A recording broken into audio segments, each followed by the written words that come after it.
Assalamualaikum warahmatullahi wabarakatuh. Kami dari kelompok 2 Psikologi Agama akan mempresentasikan makalah yang berjudul Bicara Psikologi Agama. Sebelum itu, alangkah baiknya kita akan memperkenalkan diri kita masing-masing. Perkenalkan, nama saya Cynthia Nurul Indasari.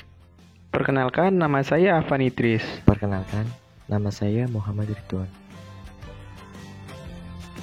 Sebelum kita mempelajari tentang sejarah psikologi agama, mari kita mempelajari dulu sejarah perkembangan psikologi. Psikologi berasal dari dua kata, yaitu psiki berarti jiwa dan logos berarti ilmu pengetahuan.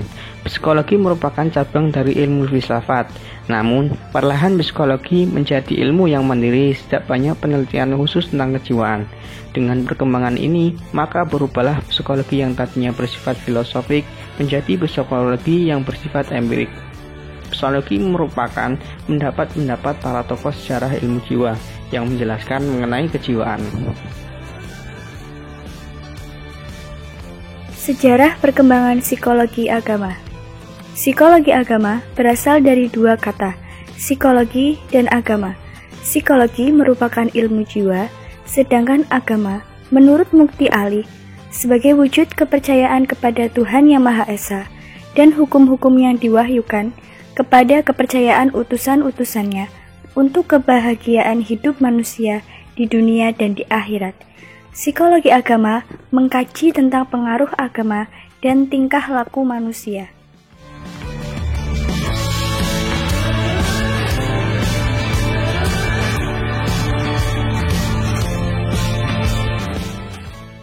Di awal abad ke-20, perkembangan psikologi agama mengalami kepesatan, tapi tidak berlangsung lama.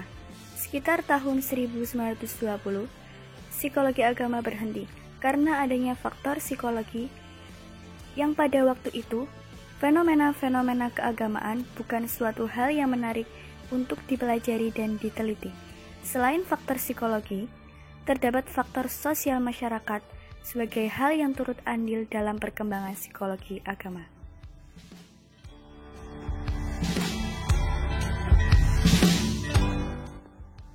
Di dunia barat, ilmu psikologi terus berkembang, tetapi tidak mendapat perhatian khusus sebagai cabang ilmu yang dikaji secara ilmiah. Lemahnya perhatian para ilmuwan terhadap kajian agama disebabkan oleh adanya pembatasan dari kaum agamawan tentang perbedaan wilayah kajian ilmu dan agama. Sedangkan pengkajian psikologi agama di dunia timur, khususnya wilayah kekuasaan Islam, telah dikenal sebelum dunia barat mengkajinya. Hal ini bisa dilihat dari beberapa buah karya para ilmuwan Islam yang membahas tentang dinamika keagamaan dan psikologi seseorang, seperti karya Ibnu Tufail dan juga Al-Ghazali. Dalam tulisan-tulisannya membahas tentang psikologi yang dibahas di dunia barat. Di dunia timur, khususnya di wilayah-wilayah kekuasaan Islam, tulisan-tulisan yang memuat kajian tentang hal serupa belum sempat dimasukkan.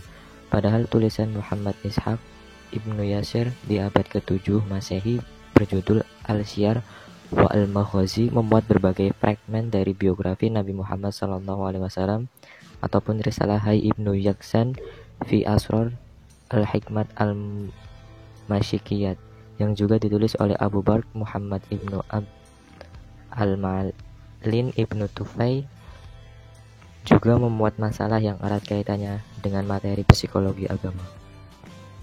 Demikian pula karya besar Abu Hamid Muhammad Al-Ghazali berjudul Ihya Ulumuddin dan juga bukunya Al-Munqidh min Al-Dalal yang sebenarnya. Karya akan muatan permasalahan yang berkaitan dengan materi kajian psikologi agama. Diperkirakan masih banyak tulisan-tulisan ilmuwan muslim yang berisi kajian mengenai permasalahan serupa. Namun sayangnya karya-karya tersebut tidak dapat dikembangkan menjadi disiplin ilmu tersendiri, yaitu psikologi agama, seperti halnya yang dilakukan oleh kalangan ilmuwan barat. Karya penulis muslim pada zaman modern, seperti bukunya Al-Maghori yang berjudul Tatawur al-Syu'ur al-Dini Indatif wa al-Murahib atau perkembangan rasa keagamaan pada anak dan remaja. Bagaimanapun dapat disejajarkan dengan karya-karya yang dihasilkan oleh ahli-ahli psikologi agama. Karya lain yang lebih khusus mengenai psikologi agama adalah Ruh al-Din al-Islami atau Jiwa Agama Islam, kalangan Alif Abdul Al-Falah tahun 1956. Adapun di tanah air, perkembangan psikologi agama dipelopori oleh tokoh-tokoh yang dimiliki latar belakang profesi ilmuwan, agamawan, dan bidang kedokteran. Di antaranya karya-karya awal yang berkaitan dengan psikologi agama adalah buku Agama dan Kesehatan Badan atau Jiwa, tulisan Profesor Dr. Haji Aulia. Kemudian tahun 1975, Kiai Haji S.S. Jam'an menulis buku Islam dan Psikosomatik.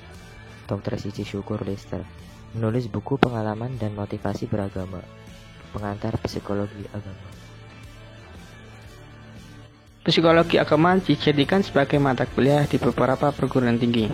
Ini pengenalan psikologi agama di lingkungan perguruan tinggi dilakukan oleh Profesor Dr. Haji Ahmad Mukti Ali dan Profesor Dr. Haji Zakiyah Derajat. Karyanya dari Dr. Haji Zakiyah Derajat yaitu Ilmu Jiwa Agama tahun 1970 dan Peranan Agama dalam Kesehatan Mental tahun 1970. Adapun karya yang kedua yaitu dari Profesor Dr. Hasan Lagulung, juga menulis buku Teori-teori kesehatan mental yang juga ikut memperkaya hasanah bagi perkembangan psikologi agama di Indonesia. Sekian dari presentasi kelompok kami, kurang lebihnya mohon maaf. Wassalamualaikum warahmatullahi wabarakatuh.